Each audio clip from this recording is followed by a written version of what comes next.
सगळ्यात महत्वाचं असं आहे की मास्टर माइंड आणि हे जे आहेत ना हे फक्त ही वाल्मिक कराडे ह्या माणसाने सगळी विकास करून टाकली. दोन समाजामध्ये सगळी तेढ निर्माण ह्या माणसाने केली. आपल्याला रडून जमणार ना तुम्हाला सांगतो.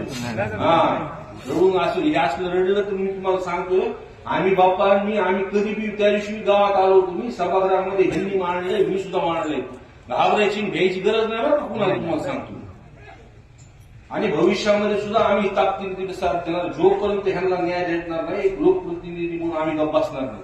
आता उद्या आम्ही सगळ्या सर्वच पक्षाची आम्ही बैठक साहेब आम्ही बोलवतोय बीडला. आणि जोपर्यंत कोण त्याच्यामध्ये मूळ आहे ते खंडणीच्या विषयामध्ये ते वाल्मिक कराडाचं नाव टाकण्याचं तेव्हा ती 6 तारखेला टाकलं पाहिजे. दुसरं त्याच्यात ते एक अटक झाली नाही. दुसरी गोष्ट 302 मध्ये त्यांच्या कुटुंबाचे तिथं आता बोलताना म्हणले सूत्रधार